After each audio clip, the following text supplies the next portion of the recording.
Hello, everybody, and welcome to the fourth version of the female takeover of Word on the Street. I am Jennifer Carpus Romain, the Executive Director at the Transportation Marketing and Sales Association, and also get to be the guest host of the show. I hope everybody enjoyed that intro video, which I feel like is just me dancing for 2 minutes straight, which is great. But we like to have fun here at Word on the Street, especially the ladies edition. So today we're going to talk about all things of what it's like to be a female in the supply chain, things that we go through, maybe things that our male counterpoints can help us with, but also talking about the challenges of the holiday season and how, even though it's this magical time of year, it can also be really stressful. And how do we manage all of that? So really excited to bring in our female lineup of Word on the Street participants. Our first guest is going to be Regan Daniels, the VP of Product and Revenue Services at Freightvana. Welcome to the show. Gotta have a sports song. I gotta have a sports song. Thank you for having me, Jennifer. Thank you for excited to be here with you today. I'm super excited to have you here. So one thing that I just really love to do is highlight the women on the show and just let you tell us kind of your intro, your origin story, if you will, in the industry. So what landed you here? Oh, I am like many others. I have kind of an I accidentally got here story. Mm-hmm. So I was in college in Nebraska, where I'm from, and I was working 4 jobs. And my mother thought I was kind of burning the candle at both ends, and she was right. So she suggested I just get one job for a little while and kind of settle down a little bit. So I threw my name in the hat at a temp agency, and they placed me as a legal secretary at a refrigerated trucking company. And I thought, there's zero chance of me staying here any longer than the summer. I'm going to be a doctor. I was in college to study medicine, right? And I got there and I absolutely just instantly fell in love with the business, of the necessity of it, the importance of it, the people, the pace, the challenges, the complexities, solving problems. I got hooked immediately. And this coming April, I will be celebrating 30 years in this business, which is just nuts, because I still feel like I'm 27. So I stayed at that company for a little while, and then I've had the pleasure of working for 2 of the largest carriers in the nation. And I also was a CEO for a wonderful logistics company in Oregon. And now I have found my home I got to bring up my mug because it's got my logo. Freightvana. I have found home there with great friends, colleagues, really wildly innovative place. And that's what I was looking for. And that's kind of my story. I love it. It's definitely an industry that will keep you on your toes and you don't get bored here. So 100%. And that's what's been nice too, is it attracts all kinds of really incredible people. So you get to learn a lot. And that's my thing. I really like to learn. I love to help. If I'm away from my family, I'm a mother and wife, and I love to be with them, of course. But if I'm away, I want to make sure that I'm helping and learning new things all the time. And so I've been fortunate to have a lot of support in the business to be able to do both asset logistics and then also technology. So I love the opportunity to encourage people to get into it. Love that. Okay, we're going to welcome in our next guest, who is Whitney Cowell, the AVP of Marketing at KCH Transportation and TMSA board member. Welcome to the show, Whitney. You're on mute. You got to unmute yourself. That's so embarrassing. Hello. Definitely not the first and won't be the last person who's ever come on muted. So my dogs are so excited that I'm home. They are just throwing a party. So tell us, how did you end up in this great industry? I also fell into the industry. It was 2016 and I'd had a job that was totally different, and it was more of like a contract type of role.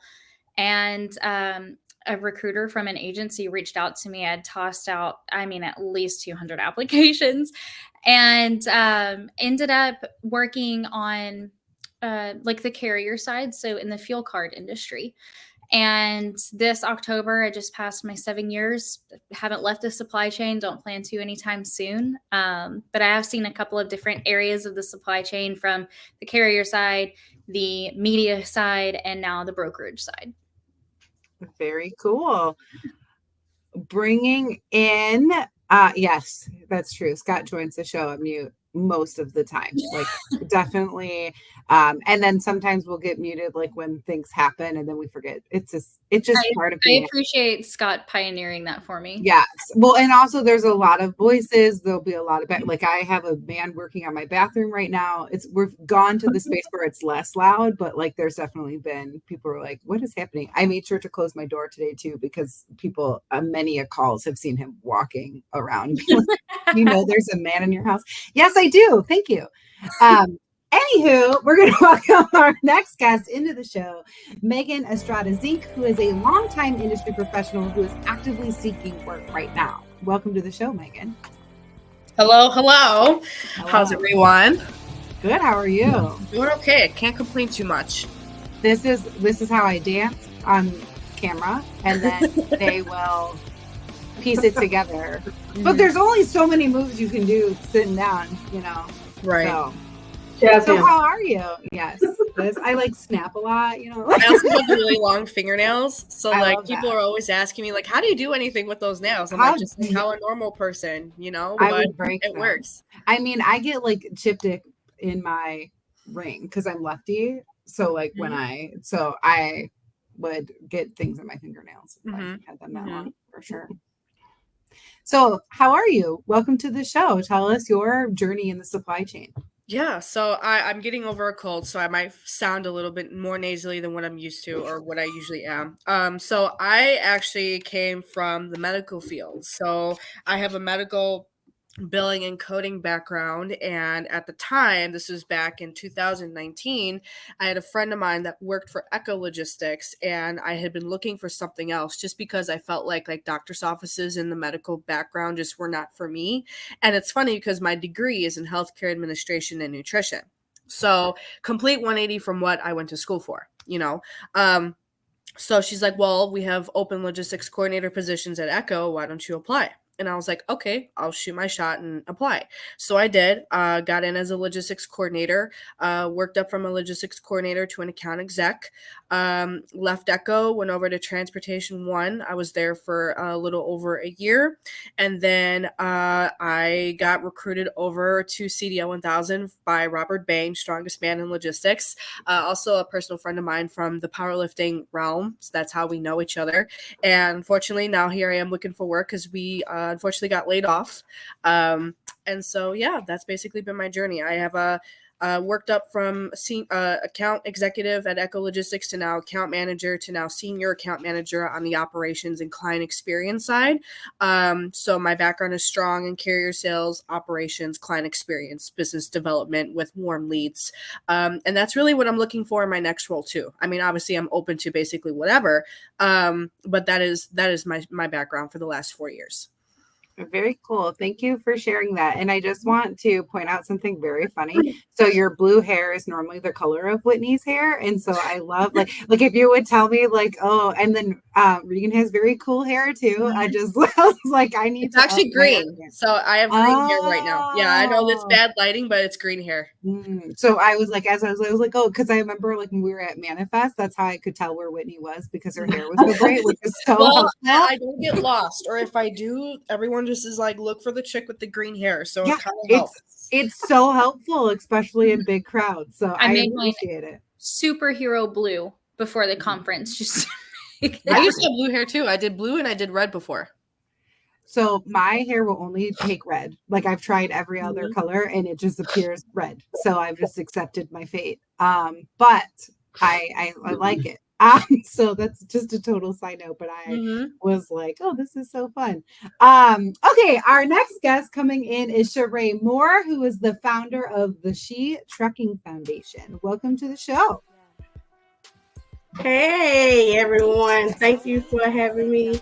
Thank you for being here. And this is your personal theme song, right? Yes. She a woman with a rig, she truck, she gon' take care of her kids, she truck. The honor to be among some of the phenomenal women in the industry.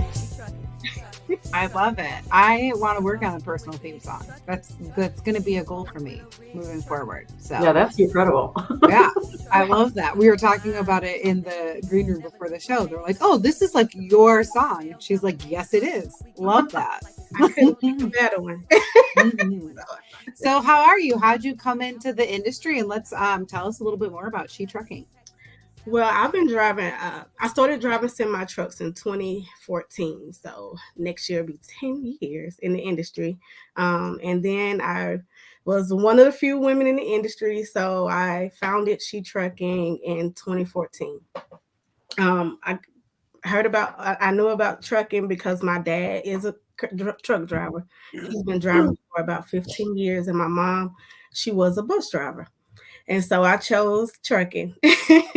And so I started She Trucking Foundation just to support women in the industry. So now I'm just super committed full time with working for with helping women in the industry. And I also work for GLCS as well. Fantastic. I love that story. And when you said your mom was a bus driver, so I asked my son a little bit ago, he's 6.5. I was like, "What do you think mommy does for a living?" And he's like, "You drive a bus." And I'm like, I work from home. At no point have I ever in your entire life, except like going to industry shows, have I ever left the house. Like, how do you think I'm a bus driver? But that is a very cool job that you think. I think that's like what he would like me to be, because that's cooler. He finally has said, understands that I run TMSA, but if you asked him what that meant or what TMSA was or what anything about that meant, he wouldn't know. He just knows that that's what I do. So Was he making super progress. disappointed? And I asked that because my kids, for the longest time, thought that I drove a truck, and they thought it was really cool. And then I overheard my daughter one day. She was like, "All mom does is talk and type all day." Yeah. Mhm. And she's right. She's right. They were very disappointed that I didn't actually get behind the wheel. Yeah. Yeah. He but he likes when I go to shows and like come home with like dog or like little like trucks and things from the trade shows. He really loves swag. So I will often talk about that. Like, if you have swag that can be used for an adult or that I can hand my kids, so I have less like having to go to the store to buy him things. Perfect. Please. There you go. There you go. Your conference attendee. So good. Okay, we're going to bring in our last guest for today's show, Lori Dunn, who's the COO at Optimus Technologies. Welcome to the show, Lori.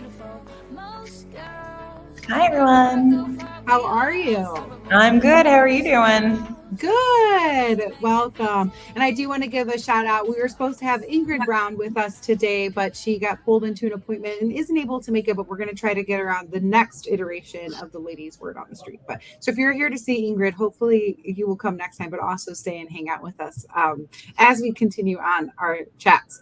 So the first thing I wanted to talk to you guys about is I feel like as a woman in the holiday season, it's challenging because I feel like I'm tasked with making things magical, and I'm making cookies, and I'm putting up the Christmas decorations, and I'm organizing the holiday gift parties, and making sure that we're collecting money for the boss's gift, and we're signing the cards that go around in the office. And there's so many things that happen. So I would love to know if that's your experience of the organizing, the potlucks and all of those things that go on, all that feel good stuff that happens both in our homes and in our places we work. I feel like it's normally put on the shoulders of women. Yes, I think we are really great at organizing things, but that can be shared with everybody else. But kind of what are your experiences there, and how do you balance that in the holiday season? Don't all jump at me at once. No one's had to organize a holiday party?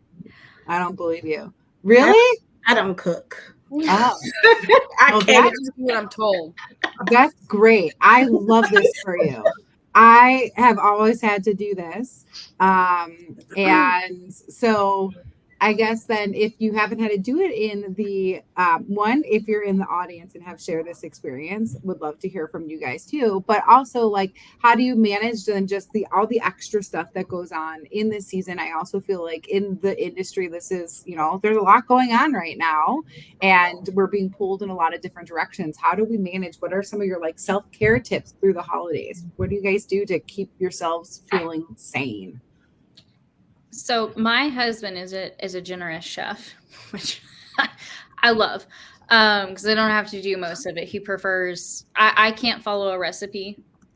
So he's just like, you know what, just let me do it, which is great. You're so But lucky. in our family, we do the standard holidays and the Jewish holidays. So it is a double down of all the things, which is fun, but incredibly stressful. So for the work side of things, we, instead of trying to plan a party or whatever else, we have another team that kind of does more of the culture and employee engagement stuff. And I just invite everybody to my house. And Nice. my husband will make the chili. So this is the second year of doing that, which has been really fun. And we don't worry about cleanup until the next day, and which is also really nice because I'm one of those, I like to have the kitchen clean by the time I go to bed, and so I just let it go for a day. And that seems to be really helpful. And I guess from the business perspective, in marketing, a lot of people want a lot of things around the holidays because it's a very exciting and fun time to speak up to our customers, to give away gifts, to make things special for the operations and sales teams. And so we just plan really, really far in advance. And hopefully by the time December rolls around, we just get to sit back. But I did learn that the hard way last year. So this year was a little bit smoother. That's so smart. That's exactly what I would say with your first question, Jennifer, kind of party planning and doing all the things. And then going into what you're talking about, Whitney, planning is my cup of tea because I will be insane. I spent probably my entire 30s just trying to be the hostess with the mostest, and I had to have every crumb swept up, and I stole the joy out of all the holidays for myself because I wanted so badly to host and do all the things. But you've got to plan first, prioritize second, and delegate. Like, you do not have to do it all yourself. Many hands make light work. It's really, really important to then get other people involved in that. So one, it takes the stress off you, but sometimes you get better ideas when you invite other people. That's certainly my experience. So yeah, plan, prioritize, delegate. That's how I maintain what sanity I have left. Excellent. Any other best practices that you guys have? I can share some of mine too. Like, I love the magic of the holidays, and I definitely am that like person who goes over the top with stuff. Just in general, we'd go really hard for Halloween more so than these holidays, but but part of that then is I take a break through November, and we call it like our thankful month. And we don't do I shouldn't say we don't have big Thanksgiving, which is they exist. We just don't go to them. Me and my husband and my son, we travel and we spend just the time, the three of us, to kind of sit in that. And we look at active service for the people we care about. So this year we made cookies out of our Halloween candy, and we make these little cards that like he explains why he's thankful for everybody, which is really fun because he's 6.5. So like having those moments to really settle in for a minute, and like his ideas of why he's thankful for people is just really fun. Like it's from, oh, they're fun, or like my cousin cuts his hair, so he's like, well, Auntie KK makes my hair look cool. Remember that one time she gave me a mohawk, and like he had his little girlfriend, and I'm like, well, why are you thankful for her? And he quote unquote says, I don't know, he's like, I don't know. I'm like, well, why is she your girlfriend? And he goes, I don't know. I have to ask her. And I'm like, what? Like a man response. But then I was like, well, is she nice? And he's like, oh yeah, she's really, really nice. She's never hurt my feelings ever, my whole life. And so just watching that process, that really helps me set up then for the craziness of December, and like making sure that we take the time to spend time as just like our family unit and giving back and that kind of stuff. That's awesome. What a great way to raise him around, just conceptually with kids and gifts. He's going to remember the holidays being an opportunity to share. That's beautiful. Thank you. I mean, he still is like, oh, this is what I want. Do I get gifts? But there's a balance there for sure. And we try to like go through his toy box before, and like I know in like earlier he's kind of getting it like, oh, I'm outgrowing some of these things. I can give them to other people, whereas like the past couple years it'd be like, oh, this is a broken toy, so I'm done with it. I'm like, no, like we don't just give the broken toys, we give the toys that you're outgrowing and that you can still, there's still life in them for somebody. So that's something that we really focus on. But any other best practices that you guys have, self-care tips through the holidays or just through the year working in the industry? How do you guys kind of stay centered? I'm with them with planners. I have my girl boss planner here from 2022 all the way to 2025. And so planning is the number one key. I mean, when we have busy schedule. I think everyone in the transportation industry has a busy schedule. So we have to plan out every second, every moment, every hour, and plan time for ourselves. That was something that I didn't do for a while. And I learned that we have to give ourselves a time to take a break, So I definitely feel like Absolutely. Stephen, to add on to that, it's really remembering just to give yourself grace and to give yourself patience and to understand that you are not Superwoman and you cannot do it all the time without getting burnt out. And I feel like also having a very supportive, whether it's a team, whether it's a family, whether it's friend group or what have you, that understands that you're always like on the go and is willing to help you with whatever you need. I feel like that's just as important also. I love that. I think part of what I do too is I try to have a supportive network like inside my work life, like, but also people who don't care at all about my work life. Like people who are like, that's great, you're doing good things, cool, but like let's talk about anything else besides the supply chain. Like and like I find both of those things really helpful because sometimes we can be so absorbed in work, and when we like some of my best friends are TMSA members, and so like we can just talk about that stuff all day every day, but also being able to separate and doing other stuff I think is great. Okay. So our next segment is the random question of the day, which is sponsored by Isometric Technologies. And we're going to play a video. Isometric Technology, the ultimate freight broker secret weapon. With ISO, you'll have access to industry-wide performance benchmarks, dynamic scorecards, and powerful analytics to gain insights into your service strengths, addressing your weaknesses, and differentiate your carrier network from the competition. To learn more and get started, visit www.iso.io today. You can see that at the bottom of the screen. But they sponsor the random question of the day, which is one of my favorite segments to do here on Word on the Street. But so as women, we are generally more aware and sensitive to feelings and differences and navigating uncomfortable situations in the workplace at times. So I'm kind of wondering, how have you taken some of those lessons that you learned to help facilitate inclusion in other areas? And how do you bring some of that forward? We're all different, but we can be more inclusive. And what kind of steps have you taken to do that? Yeah, I think this is really important. And I've been having some really good conversations with people lately, and Jennifer, of course, being one of them. Generational diversity is really a topic that's close to my heart. So coming into the business as a 20-year-old, and this is back in the 90s, like my joke is I remember when the fax machine was cool.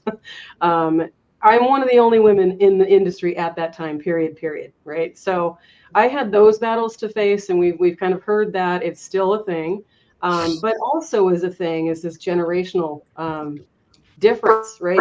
There's always been like we've got 4 and 5 generations in the workplace now, and that's not necessarily new, but it's such a thing now. And I guess I have millennial children and I have Gen Z children, and they keep me young and informed, right? So as a Gen Xer, I'm right in the middle of the young, and I also am, like my parents are boomers. And it kind of frustrates me when there's this concept of like millennials only care about food and social media, and boomers are, like put them out to pasture. Like, I think those things are just really horrific perspectives. And as women, because of what we've gone through in our own space and trying to create space for ourselves and others, I think it's really important that we very first be aware and understand that the boomers and millennials and Gen Z, everyone has something to offer. And we're so much better together if we stop trying to be so divisive. So as far as tips and tricks, I don't have any other than be a human, be aware of the situation. Don't join in when somebody's hating on a group or a person, right? Every person who's coming to the table has something to offer. And so that generation thing is kind of there are things that can create differences all the time, right? Race, religion, politics, where you grew up. Do you like sports? We had that conversation, right? I think just being aware, for starters, of our differences and embracing that it's the foundation for the beginning.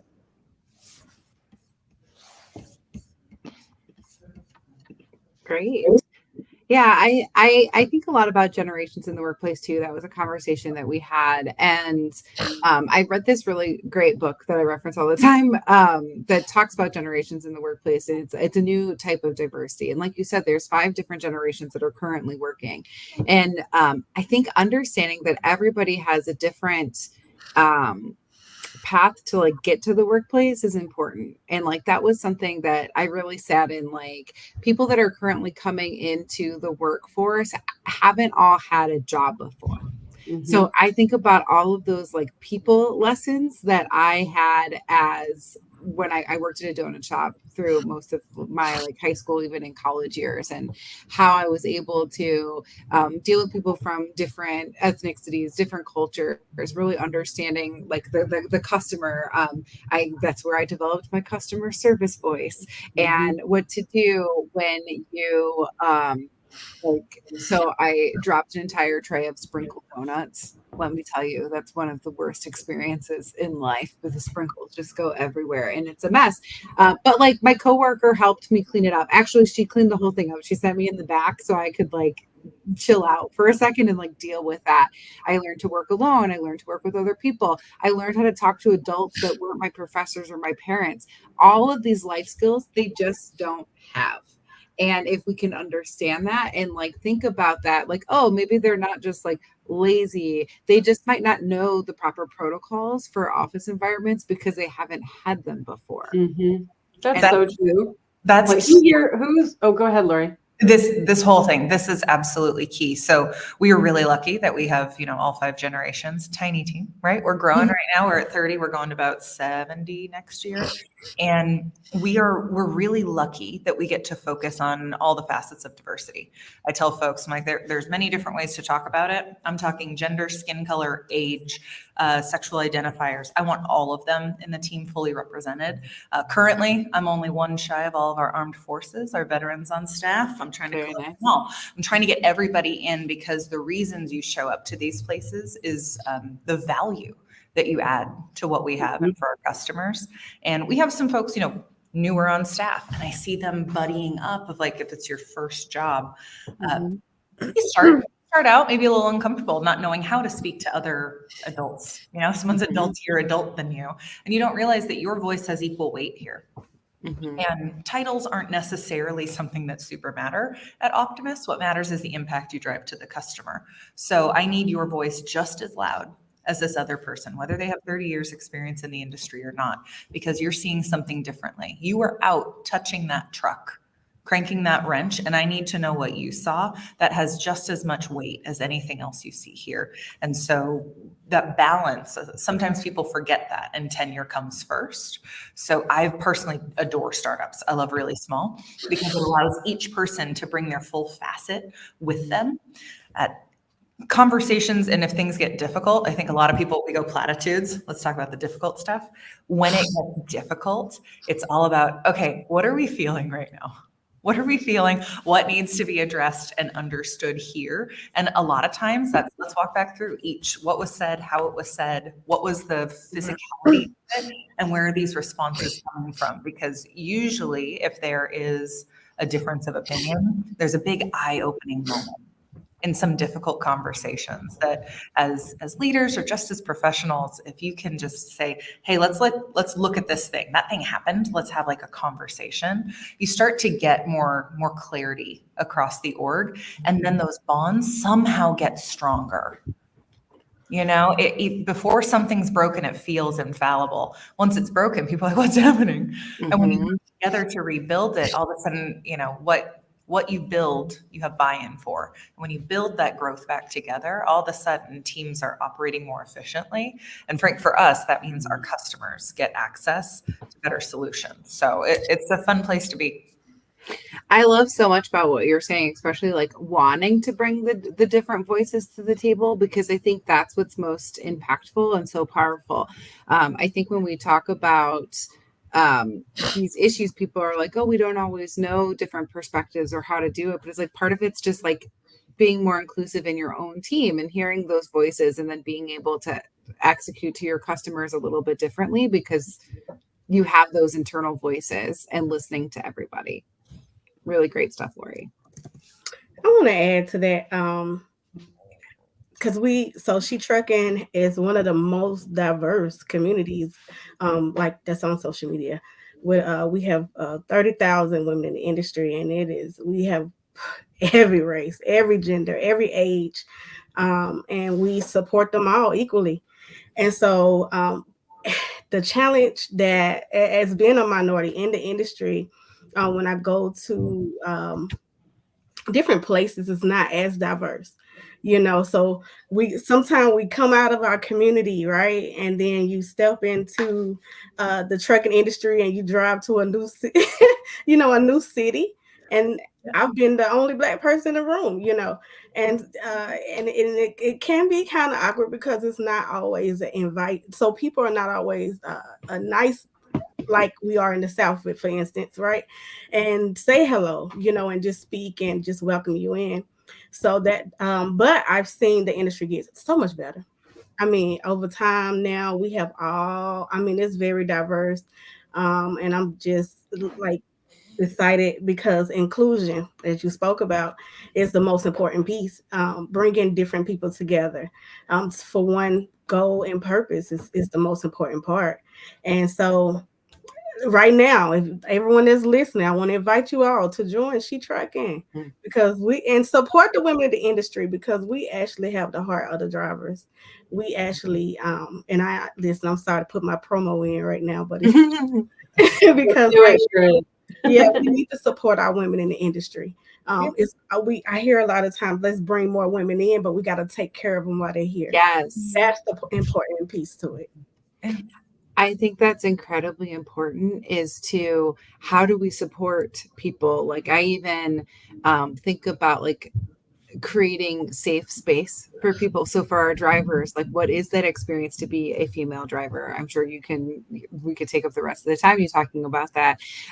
But just even like, I think of the accommodations that we give our young students who are neurodivergent or who have like learning differences, but how are we then evolving that into the workplace? So at TMSA, we deal with like sales and marketing people. So it's like a lot of people in the office, but like when we think about the culture holistically in the supply chain, what are we doing to actually support different types of people? How are we being inclusive?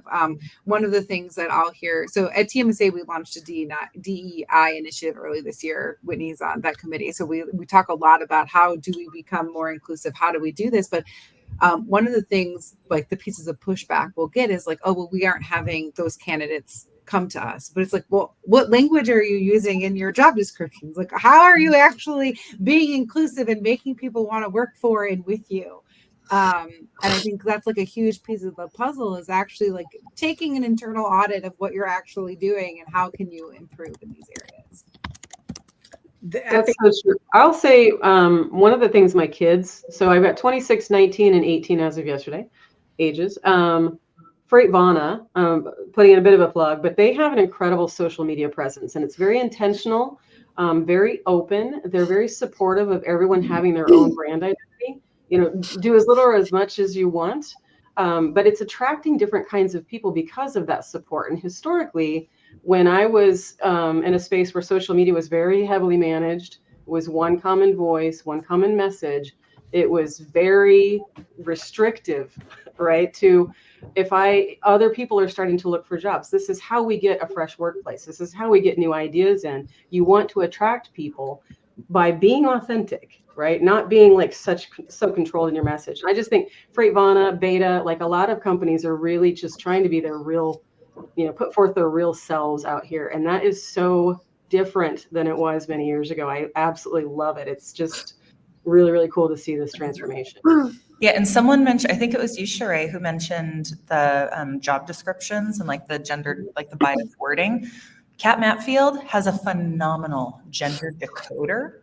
So anyone who's listening, if you're like, I wonder if ours are, look up, it's like gender-decoder katmatfield.com, something like that. Check that out. All you do is you plug and play your JDs and you can understand what language might be there, because none of us can pretend that we understand what it's like to be, another color, another gender, any of that, and say, this is the lens that I'm looking at this in. But we can use some tools that allow us that lens in a different way. And it helps us just cut some language that isn't getting us the right spread. A lot of times when we do talk DEIB policies, people say, I don't know where to find them. I don't know how. You don't have to be that helpless. Okay? First of all, there's plenty of people out there. We don't have to play that game. There's also just a quick AI tool. If you're not going to talk to other people, there's literally a website you just go to and plug it in. And you make sure that even your descriptions are inclusive and allow people to come to you that way. And then you assess, top talent accordingly.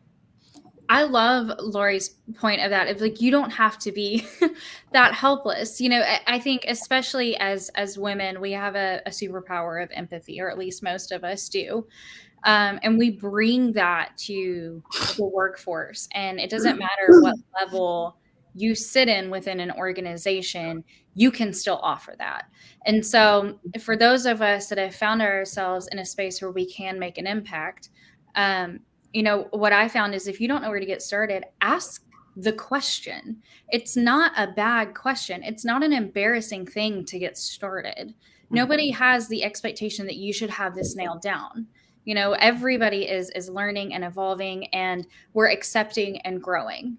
And so I think the best thing that we can do is ask with the intention to understand, view each person as a human being, right? Like not a boss, not a coworker, not a whatever their title is, but as a whole person.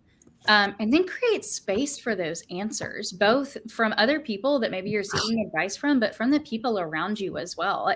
What I found is if you ask, people will speak up. If you can find a way to create a safe space of I genuinely want to know what your thoughts are in this. I genuinely want to know what's going on in your life right now. I want to know how I can be supportive of you. A lot of people, that's really all they need to start to open that conversation and have a little bit of vulnerability and honesty. Yes. And Lori, you were talking about before, like how titles don't matter. You want everyone's voices and opinion. And I think that's really important, because I do think employees are happy when they understand their piece of the puzzle and that their voices do matter.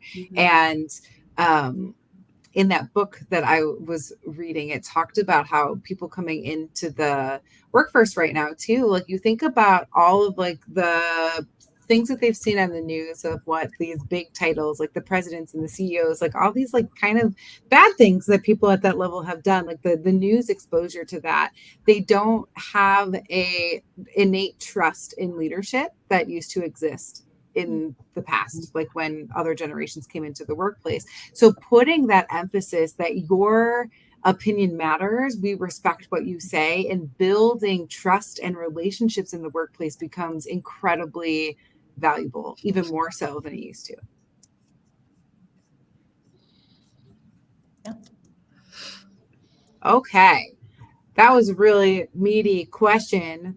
So thank you to our sponsors for sponsoring that random question of the day. One question that I have for you guys, something that we like to do at Word on the Street, is thanking all of our special guests who come in and share your valuable advice for us. So we're wanting to know if you guys would like, we want to give you some swag. So we'll pull up what our coffee mugs look like and our water bottles, and you guys can pick one of each. So this is the Word on the Street coffee mug. And then this is the Word on the Street water bottle. So you guys, what do you think? Which one would you guys like? Are you coffee drinkers? Are you water? I'm definitely a coffee drinker. Okay, so Megan's in for the coffee. I'm a both drinker. I have both of those things. They don't send them to me anymore because I have all things. What about you, Lori? What are you thinking? Water bottle or coffee mug? I'm a tea gal. Tea or die. Yeah, let's do that. Okay, so we'll do the coffee mug. We'll call it a tea mug for you. Whitney? I do coffee and tea. So Okay, so the mug, Regan? I'm a water bottle gal. I'll take the Okay. water bottle. And Sheree? Water bottle as well. Perfect. Our producer is taking those notes and we'll send those all to you. She may be asking you what your addresses are, but we will not publicly ask you those questions because people don't need to know that. Just a few announcements in the show. So we are big supporters at Wreath Across America. Actually, the beta team is actually doing an event there next week. But if you're interested in getting involved in that, the website's right there, wreathacrossamerica.org. We're also supporters of the Manifest Show, which is in Las Vegas, February 5th through 7th in 2024 next year. And if you click on this link, you will get a $200 discount off your ticket price. I have a whole list that Trey sends me of the things I need to say. So let me just keep running through this super quick. The Broker Carrier Summit in Kansas City is coming up in April 2024. You can register for that at brokercarriersummit.com. He so nicely puts this plug in for the 2024 TMSA Elevate Conference, which is June 9th through 11th in 2024 in New Orleans. Our early bird registration is up for that. We're super pumped about this event, specifically because next year is TMSA's 100-year anniversary. So we are celebrating all kinds of exciting things. But one of the things that TMSA is doing right now that is in prep for this, which is actually really exciting when you're here, because we're about to talk about the Community Give Back Project. So one of the things that we do that Whitney actually started for us this year in Savannah was a Community Give Back project. So at our Elevate conference in 2023, we made tie blankets for the local children's hospital in Savannah. And one of the things that we heard was that people wanted to do more and to get more involved. So we announced our partnership for New Orleans with the Covenant House for next year, but we're doing a holiday gift drive now through December 15th. So that link there will give you more information on how you can be participating in that gift drive. We have just under 40 items right now, which is very exciting. We've never done anything like this before. So we're excited to give back to that organization that supports so many people. So Whitney didn't even know I was going to talk about that, but she is a TMSA board member, and this is like her unofficial role at TMSA is that she helps us give back to. Yes, Carol, TMSA is in North Olmsted, Ohio, which is really close to Parma, Ohio, which, fun fact, is where I grew up. So feel free to reach out to me and talk to me about all things Parma. I was going to say all things pierogies because that is a very Parma thing to say. But anywho, so now that we've gotten through all of the things that I needed to make sure I say to keep my job as guest host of Word on the Street, we're going to head into another discussion point, which I think is very timely. It's talking about making resolutions that actually last. I feel like as we head into any new year, people are like, oh, I want to do all these 800 million things, but how do we actually stay accountable to that? What do you guys do? How do you set realistic goals? Do you have dream boards? Do you have like a goal setting software? What is your advice to how people can stay on track? There's a lot to unpack. There's a lot of Jen ramble. Thank you for bearing with me through that. I love vision boards. So That's my number one thing. That's how I started She Trucking. I started with a vision board. I actually had a camera in my semi truck, and they asked me, "What are you doing?" And I said, "It's my vision board. I'm writing on it." And so I'm a big planner when it comes to vision boards, manifesting and making your dreams come true. And so that's my number one thing is the vision board. I try to pick one thing to do in December and not wait. And that way, when the new year comes around, I already feel like I've accomplished something. And it's sort of like the whole thing of if you're going to make your to-do list, write one thing that's either really easy or that you're in the middle of doing, go ahead and cross it off. It makes you feel really good about where you're at. And so, I pick one thing instead of like a New Year's resolution. It's a right now, so that by the new year, I've either learned from it already, or it's something that I can keep pushing forward and add to. I would probably add on to what Winnie just said right now. So I had to take a health class called Health Promotion when I was back in undergrad. And my professor at the time, she taught us SMART goals, SMART. So it's specific, measurable, attainable, realistic, and time sensitive. And I think that whenever it comes to whatever aspect of whatever you're doing, whether it's personal, whether it's work related, let's just say you have the month of December and you're utilizing that acronym for how you want to, give yourself that timeline in order to do something. I feel like in a sense it helps you compartmentalize whatever you're trying to do at that point in time and make it where it feels like the results are more tangible than you thinking that you're not actually doing something. I've applied that to, to projects, to work, to personal life, to personal changes that I've wanted to go through on my own. And it's probably been the easiest way for me to keep track of my progress and also just to feel like I'm actually accomplishing something. I love that. I think a lot of people use SMART goals for business, but they don't always think to apply it in their personal life. And then just one thing to add that I found this year in all the initiatives for DEI for TMSA is that there's now like a additive to the SMART goals, and it's called SMARTY goals. And so it's all those things that you just listed, but also adding the inclusive and equitable onto the end of that.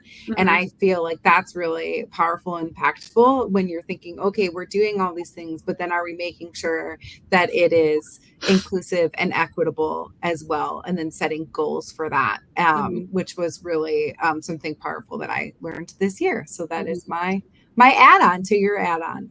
We've all got a system. Everybody has a system. We've all got it. I think if you show up to any of our houses, you'll see a little system of how we function with our lives. My system is, I call it the 5-4-3. I made it up because I didn't like anything else. So I find great joy in reading James Clear's work, Atomic Habits. I deeply love the way he does things because it taps into the human psyche and why you're doing things. I also love a lot of Daniel Pink's work on like when and timing and regret. And it just helps you understand why when you set a goal, like you can't achieve it. If you have ever set a goal for yourself and year over year, month over, it's just not happening. I love when I can use data decisions to follow through of why I am the way I am. And the 5-4-3 is my way. I don't really do New Year's resolutions. I just do like, where do I want to be in a year? That kind of like, what is future Lori? How is she different? And I don't trust myself with the year, kind of like internally in teams, right? You have a long goal and everybody breaks it out smaller. Instead of treating me like a business and doing quarterly though, I break it up into what is achievable in the next 5 months. That's it. And then at that 5-month point, I audit it and I say, what have I done? What haven't I done? Because if I haven't even started it, do I actually care? And like, is past Lori really smart enough to tell me what future Lori is going to be? This Lori is going to make the choice. Who do I want to be next? And then I have 4 months to get it done. And if I can't do it in 4, then it's a real come to Jesus, because all I've got left in a year is 3 months at that point. So I break my life up into 5-4-3, and it's that kind of goal. And sometimes I blow it out of the water and I get to be like, hey girl, you did it. Like what? Like we're really killing it. And other times I haven't even looked at it and I've allowed myself to float. And to me, that's mediocrity seeping in, because if I set that goal, it's where I want it to be. So I really just have a comeuppance with myself. I'm big on door closes when you're alone in the bathroom looking in the mirror. And at the end of the day, it's just your head on that pillow. So if I made that choice by myself for me and I have to look at me every day, you bet I'm not going to be disappointed. So I break it up into those pieces, and I use some of these people have pulled in this like really strong data to show me why the psyche is the way it is and why I just can't get a fire lit under my tush. And then I use that to drive that kind of growth that I want. And I just set it on my calendar. It literally, if you pop into my calendar, there's just at month 5, it just says 5. On the last day, it just says 5. And that tells me today's the day. You got to actually audit. Have you changed who you are? Or are we really going to stay as we are? And it's usually sobering to realize. Speaking of change, I'll be 40 next year. So it's I'm excited to see what this next year brings. No, be so excited. Sheree. I'm excited. It's gonna and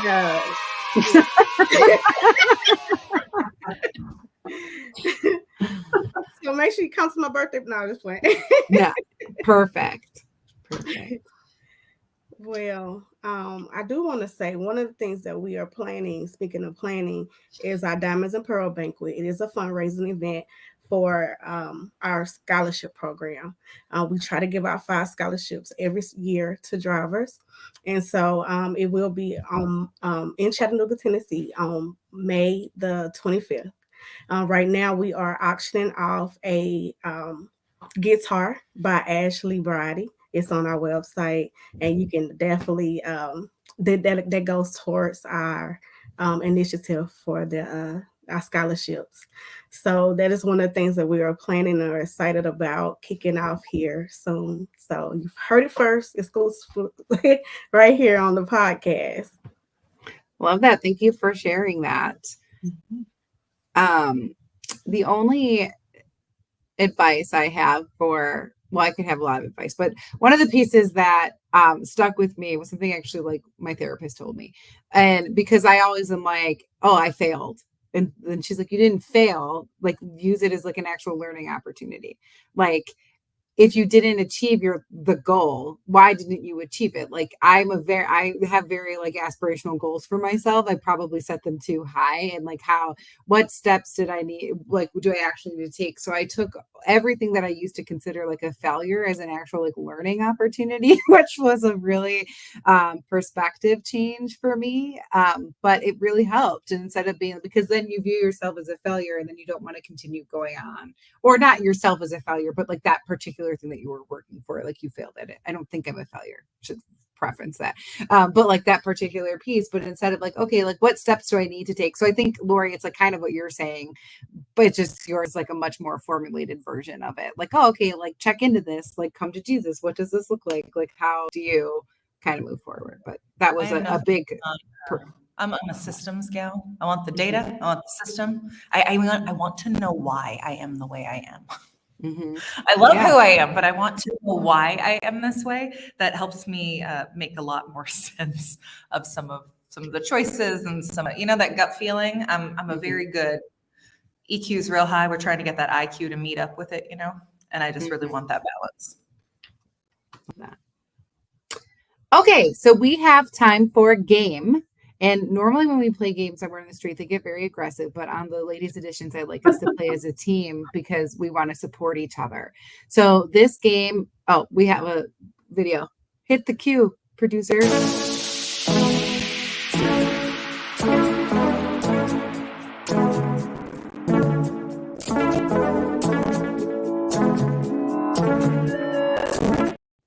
So that is our cue. Shout out to Betas, Natalia, and Morgan, who do all of the behind the scenes stuff for this team. They're wonderful to work with. And I love that I get to come in once a quarter and work with them. So the game is Who Said That? And they're going to play a note of a song, and we have to see if we can guess the song. And then if we can't base it off a note, then they'll play a little bit more. Because often when we play these games, I scream that I need more hints. And so they have adapted that for us. Sounds really hard. Yeah. So first round, give us our note. Oh, it is, dug my key into the side. It's Carrie Underwood. Carrie Underwood. Before he cheats.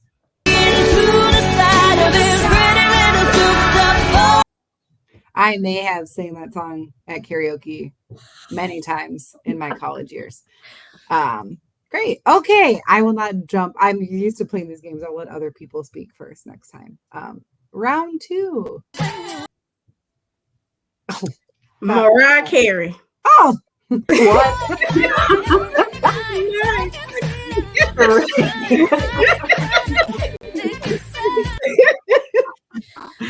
that was good. That was Oh my fast. gosh. Okay. Oh, Oh, that was Brittany. That's Brittany.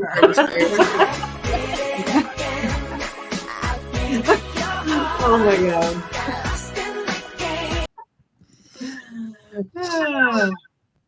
okay. Oh, Beyonce. Beyonce. Oh,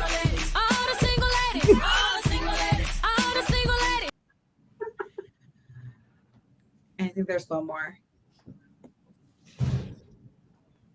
Do we have one more? Is that it? I'm just gonna guess Taylor. You're doing all the queens. So I'm gonna say Taylor Swift. I'm gonna say Gaga. I'm gonna say like, Celine. I don't. What are you doing? Can you?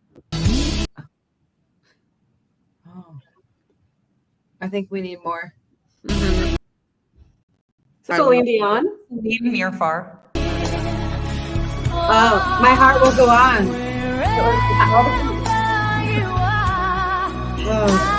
Oh my gosh. A dreamy Leo DiCaprio in his youth.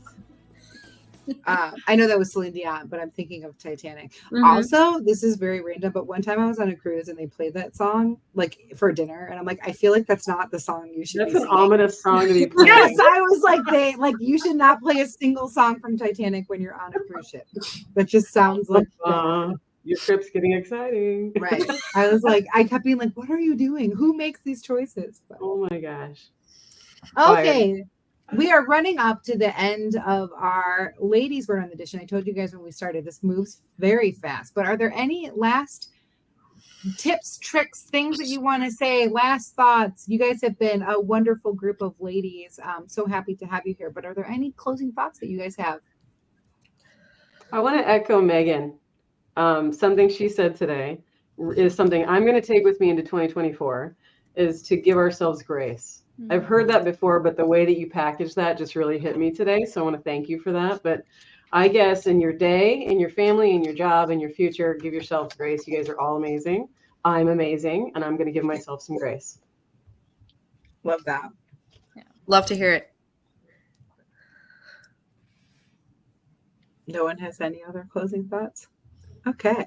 Well, we had so many good conversations, dove into so many things. I think my closing thoughts, yeah, I agree. I think it's hard as women to, like, I think, Megan, you said this too. Like, we're not superhuman. And that is something that I often have to remind myself of. And to just, take a pause and live life and remember that we're people first. And that can be a really challenging thing. Mm-hmm. But thank you guys all for appearing on the show. I love these female editions. Not that I don't love the guys. And one of my favorite thing is that if you see like all of the comments that have come in, so many of those are our normal street crew guys, and the support of that is fantastic. So thank you guys all for participating in the Female Word on the Street. If you guys are interested in being in a Female Word on the Street or a regular edition, you can reach out to us at Natalia's at hello@betaconsultinggroup.com. People can, I think that's the email address, or you can find me on LinkedIn and I will get you connected. But thank you guys all for being here. I appreciate Thank you, Jennifer. I hope you guys have a great day. Bye-bye. Thank you, Bye, ladies. Jennifer, and phenomenal.